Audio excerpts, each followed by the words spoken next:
Fala pessoal, beleza? Bater um papo aqui sobre ciclo de mercado com vocês. Tirar um pouco o zoom às vezes, né, para vocês tentar observar também a floresta, né? E que ciclo de mercado, né, mais se parece com uma lateralidade, né? Um canal amplo complexo, né, onde tem correções profundas, tá? No dólar, pessoal, se vocês observarem essa movimentação, ela foi uma movimentação praticamente sem correção, né? E aqui temos a abertura do dia, tá? Abertura do dia de hoje. Essa primeira barra, ela tem em sua composição 34 pontos em 5 minutos, tá? Dando continuidade a essa movimentação pela posição de abertura, isso aqui, né, nos remete a uma barra de exaustão, né? É quando a gente tem a maior barra ao final de uma tendência, né, ao final já de um movimento já prolongado, né? Então essa barra, ela mais a movimentação anterior, somam 103 pontos, né? Então acaba sendo uma movimentação bem prolongada até para o dólar, tá? E a partir do momento que essa barra foi revertida, né, que a sua mínima foi perdida, você podia estar pensando agora, né, que a estrutura mudou. Porque se você quer compras, né, a partir dessa movimentação, o que você quer? Você quer um pullback, né, provavelmente um retorno às médias, tá? Porque olha a distância, né, que quando o preço, por exemplo, fechou aqui, onde estava a média móvel de 9, onde estava a média móvel de 20, né? Qual que era a possibilidade de você ter mais uma barra de 34 pontos para cima, né, sem alguma coisa muito relevante. E aí outro ponto, né, é você tirar um pouco o zoom, né? O que estava acontecendo, né, com o dólar? Ele estava fazendo mínimas mais baixas, estava fazendo, né, máximas mais baixas. Então assim, você tem que vir construindo algumas coisas. A princípio aqui, conversamos sobre a grande possibilidade de uma lateralidade, né? Só que era uma lateralidade levemente, né, ascendente. Por quê? Porque os fundos dessa lateralidade não renovavam mínimas, né? Tá? Então, se o preço não renova a mínima e ele faz uma estrutura de alta, né, isso nos remete à possibilidade de canal amplo de alta. Canal amplo de alta ele tem correções profundas, tá? E nem sempre ele vai fazer a nova máxima já de uma vez, né? Essa é a movimentação do mercado, né? Uma movimentação dramática do mercado, tá? Mas aqui ele fez um topo duplo, ó, já na primeira barra, tá? Se você está com as suas marcações em dia, né? Aqui já havia um topo duplo. E o que ocorre, né, quando você está em um canal amplo e o preço faz uma nova máxima? Normalmente ocorre correção. Aí a correção veio. A gente vê essa movimentação, a gente espera que tenha mais continuidade, mas cadê a continuidade? Né? Você não teve gatilho de compra. Ao contrário disso, você teve 3 boas barras de venda, né, que reverteu todos esses 34 pontos. Tá? E aí o preço faz uma nova mínima. Quando o preço faz uma nova mínima, você espera que suba menos para poder descer mais. Tá? E aí ele faz um pullback, deixa um topo mais baixo, corrige mais um pouco. Né? Então aqui você tem uma perna, um pullback. Aqui você tem uma segunda perna, tá, dessa movimentação. E aí ela faz um pullback também, né? Você teve gatilho de venda aqui, né? E aí ela faz um pullback e aí ela vem fazer uma outra perna, tá? Então você tem uma, duas, 3 puxadas já. E aí aqui você pode considerar mais uma puxada ou um fundo duplo mais baixo, tá? E de toda forma, né, a partir de 3 puxadas, você tem que dar uma pensada se vale continuar realizando venda baixo, porque 3 puxadas, na maioria das vezes, apresentam algum tipo de movimento de correção, né? Pode ser uma correção TBTL, pode ser uma wedge com 2 pernas de alta, né? Ou pode ter a falha de wedge, e aí você vai ter esse movimento projetado, tá? Então você tem que ter essas ideias em mente, né? São coisas que o Al fala, né? Quando ele vê 3 puxadas, ele dá uma repensada já na compra imediata, a não ser que seja uma clara tendência, né? Mas aí você não vai ver tantas puxadas, você vai ver barras pequenas subindo, né, de maneira paralela ali às médias, como se fosse um trilho de trem, né, as médias ali bem paralelas e o preço ali subindo, né, ao lado, por exemplo, da média móvel de 9, tá? E aí, após essas 3 puxadas, né, que você viu aqui, depois aqui mais uma movimentação de baixa, tá? Em cima dessa região de suporte por volume, tá? Que é interessante vocês esticarem essas movimentações dos 5 e dos 60 minutos pelo menos, tá? Para ter alguma ideia de ponto de parada. Eu falei, pô, tem 3 puxadas em cima dessa região de volume, né? E se você quisesse, né, você ainda conseguiria puxar aqui mais outra wedge. Né? Uma, né, uma puxada, duas puxadas, três puxadas. Tá? Então aqui era quase que uma nested wedge, né, onde você tem uma wedge dentro de outra. Né? Você já tinha essas três puxadas maiores. E aqui no finalzinho, onde você poderia pensar nisso daqui como um fundo duplo mais baixo, que é comum dentro da metodologia, né, em cima desse suporte por volume. E pensando na ideia de ciclo, né, de que você minimamente, né, poderia estar nessa ideia de canal amplo, onde há correções profundas e muito se parece com lateralidade. Além disso aqui também, né, você tinha essa linha de tendência aqui, né, que está marcada lá dos 60 minutos aqui, ó. Esse fundo com esse aqui, né, tá? E veio testar essas regiões, tá? É uma linhazinha de tendência que estava aqui já faz uns dias, né? E aí ela veio também, né, testar essa região, tá? E aí aqui virou, ó, sobreposição de barras, né? Algumas pessoas chamam isso daqui de deriva, tá?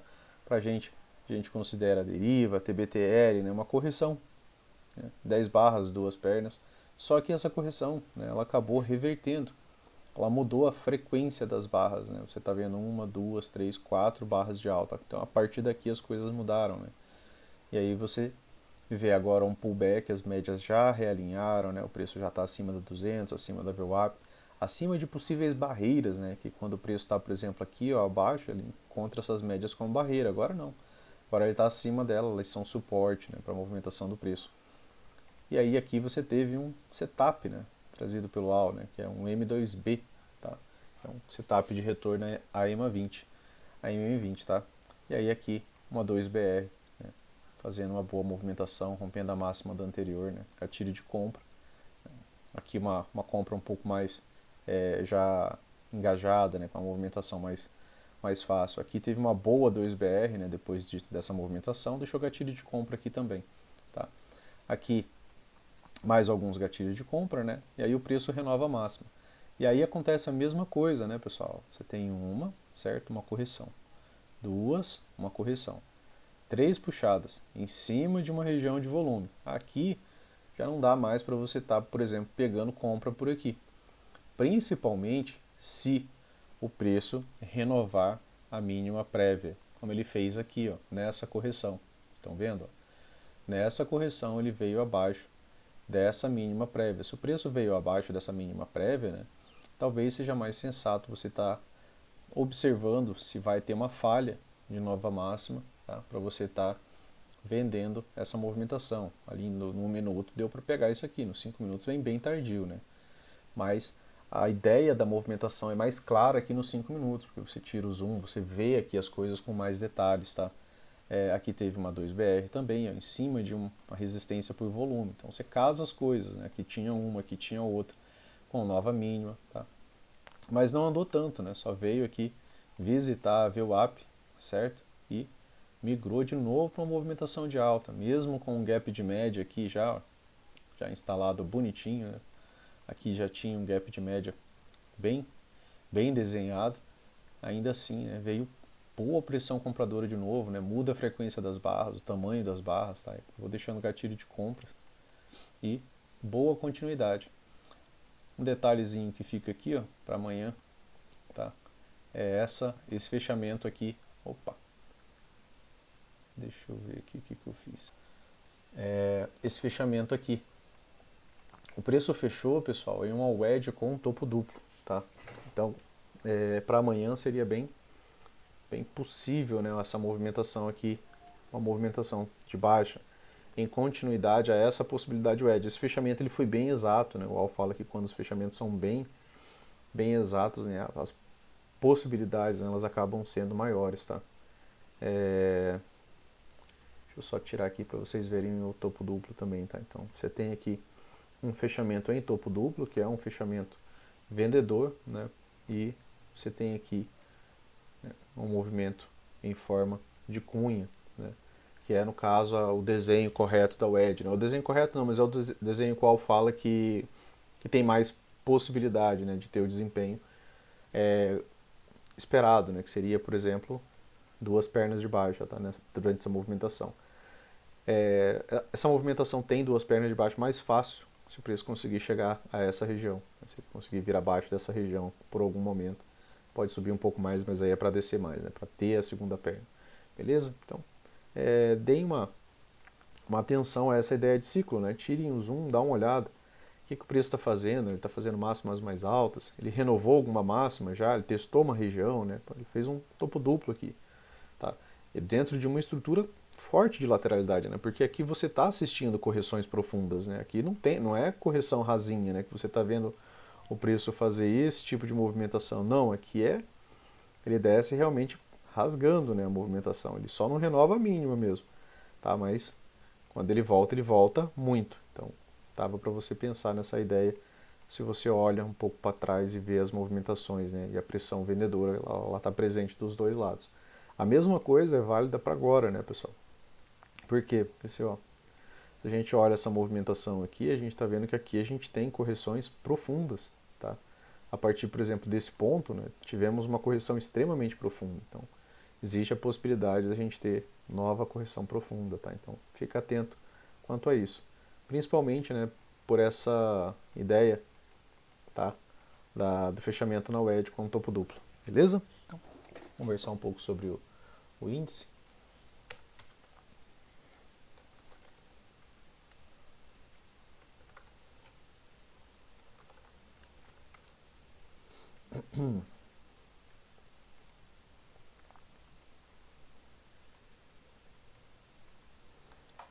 Aqui no mini índice, pessoal, a primeira barra, a barra 1 do dia, ela já foi um grande doji, né? Então, essa barra aqui, por si só, ela já nos remete à lateralidade.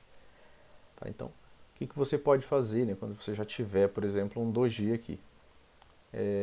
Você marca, né, a extremidade desse doji, tá? Da máxima e a mínima. Por quê? Porque o preço, ele provavelmente ele vai ter um desenvolvimento melhor a partir do momento que ele sair, né, de dentro dessa lateralidade. Por quê? Porque quando ele sai da lateralidade, normalmente ele nos dá, né, movimento projetado. Então, eu poderia, por exemplo, colocar até mesmo já nessa máxima aqui depois, mas a princípio é isso daqui, né? Você queria ver se o preço ia sair dessa movimentação aqui em algum momento. Aí a movimentação ficou, né, extremamente sobreposta, tá? Barras sobrepostas, sem continuidade alguma, né? Então, praticamente uma movimentação bem lenta, né, de lateralidade, só que levemente ascendente. Quando chega na região de rompimento, a barra seguinte frustra isso daqui, né? Então isso daqui acaba virando uma falha de rompimento.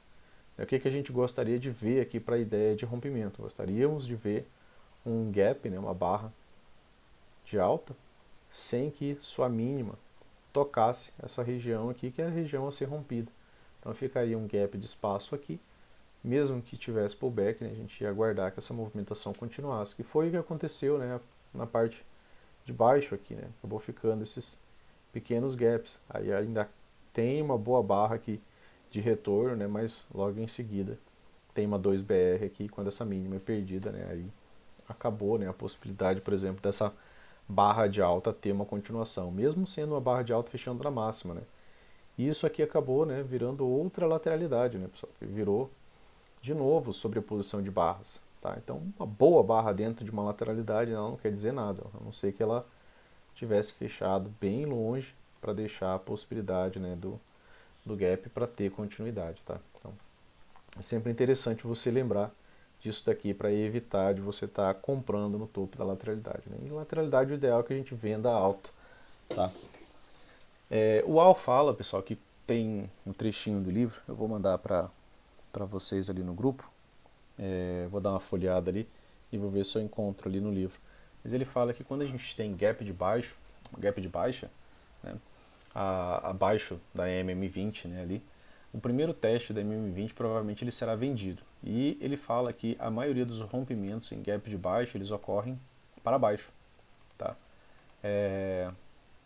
Hoje eu até estava, né, com expectativa bem mais altista, só que essas barras aqui elas não contribuíram também para um rompimento, tá, pessoal? O que a gente vê em barras de rompimento? A gente vê barras assim, ó, barras fortes, né, barras amplas, barras com decisão, né, fechando próximo das suas mínimas, deixando gaps abertos, deixando distanciamento em relação à barra anterior, tá? não isso aqui, né, barras contidas dentro das extremidades das suas anteriores, né, barras sem demonstrar interesse, né, nem comprador nem vendedor, né, que são dojis, tá, barras de lateralidade, tá. Então ele subiu de escadinha, né, e desceu de elevador forte, tá. E aí ele faz o rompimento. Aqui também teve uma falha de wedge, tá, dessa movimentação aqui, que saiu um pouco, acho que fiz essa marcação aqui pelo M60, tá. Aí preciso reajustar um pouco. Aí além daquele rompimento, né, da lateralidade, né, rompeu a lateralidade, você pode ajustar ela aqui, né, você tem uma máxima, você tem a mínima da lateralidade. Se você quiser fazer isso de forma simples, né, dentro da metodologia dual é só você replicar, né, esse próprio quadrado aqui. Aqui seria, né, um alvo para essa movimentação. Tá? Rompeu novamente, né, você pode só copiar isso daqui e trazer para cá, né, que aí ele daria, né, o movimento exato dessa movimentação, tá? Então acabou dando 3 vezes, né, 2 vezes, tá, a amplitude da movimentação inicial. Uma forma também, né, de você fazer isso, você só pegar a lateralidade, você pode replicar ela. Quando ela continua, né, normalmente ela dá só esse segundo alvo aqui, e aqui a gente apresenta algum tipo de movimento contrário, tá? E aí teve aqui uma falha de wedge. O que é esperado de uma wedge, né, pessoal? Quando a gente tem uma wedge, a gente espera que ela tenha, por exemplo, essa barra aqui, né? Que essa barra tivesse continuidade. Né? Para quê? Para que a gente tivesse, tá, duas pernas de alta. Né? Essa é a predisposição da wedge, né? A premissa dela. Tá? Então, a premissa da wedge é que a gente tenha duas pernas de alta. Quando ocorre wedge, né? Já falei para vocês em outros vídeos, normalmente ocorre TBTL, né, 10 barras, duas pernas, e normalmente ocorre a continuidade da tendência, tá, porque não corrige tanto, tá, uma lateralidade levemente ascendente, no caso de uma wedge de baixa, uma wedge de compra, né, uma wedge bottom. E a outra situação é a falha da wedge. Né. Quando a wedge falha, ela nos dá o seu movimento projetado, né, e a gente sempre pensa naquela ideia do gap também. Aí falhou o wedge, né, você pode projetar essa wedge para baixo. Aí você pode pegar essa movimentação aqui, ó, topo da movimentação. Você pega a barra, né, que fechou fora da wedge, o corpo dela, tá?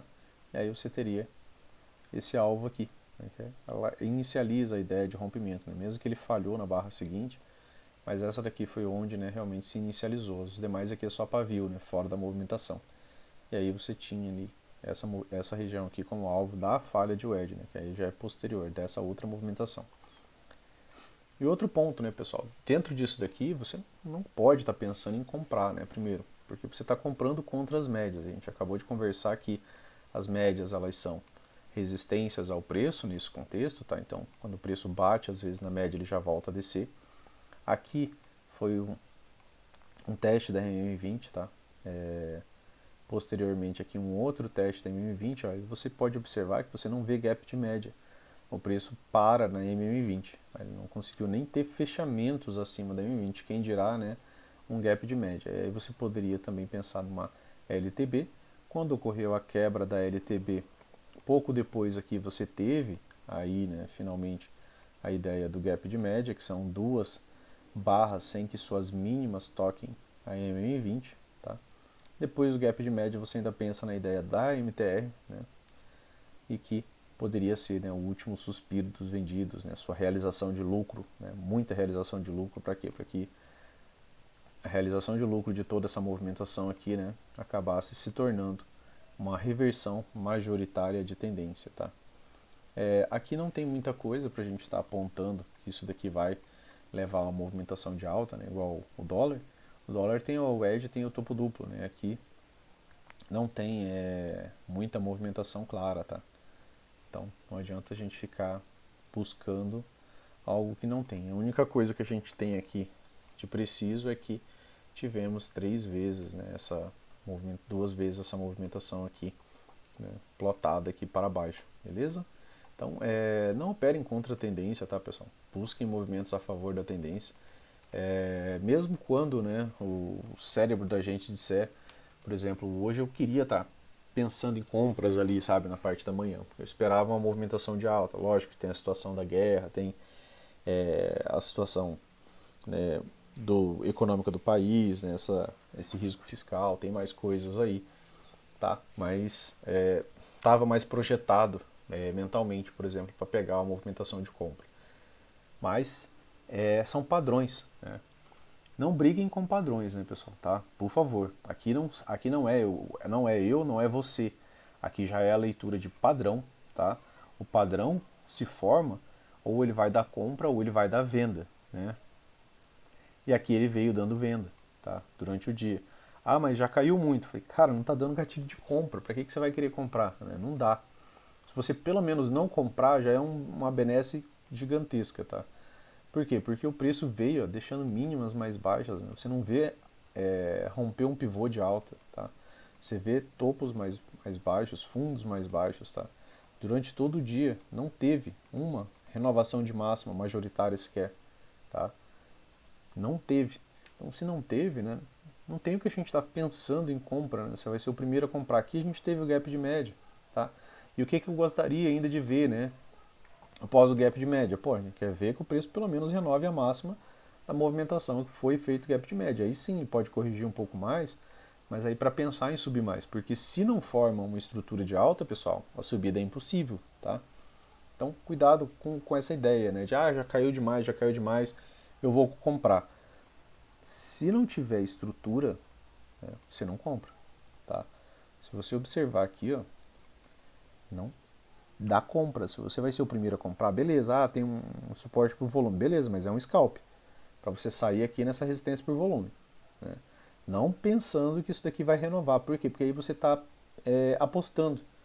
Você não viu isso daqui fazer primeiro para depois você esperar a correção e entrar. Cara, reversão é um negócio difícil, né? Aquela ideia, né? 80% das reversões falham, das tentativas de reversão falham. Aqui você viu uma, aqui você viu outra, né? Você cansou de ver H1, tentativa de reversão, H2, H3, né? E todas elas falharam. Para a gente pensar em compra, a gente precisa ver uma estrutura de alta, porque você já sabe disso, né? Que o preço ele só sobe quando ele está nessa estrutura, quando ele está renovando o máximo. Então, para que você vai ser o primeiro a comprar? Numa aposta, né? Não dá. Né? Pelo menos não faça isso. Né? Não opere de maneira alguma contra isso daqui. Né? Siga padrões. Né? Aqui não é o que a gente acha, aqui é o padrão. O preço fez um padrão, ele dá um gatilho. Tá? O preço cumpriu um padrão, ele dá um gatilho. O preço cumpriu um padrão, ele dá um gatilho. Certo? Aqui, ó. O preço cumpriu um padrão, ele deu um gatilho de venda. Tá? Ah, mas está subindo. Mas não renovou máxima nenhuma. Tá?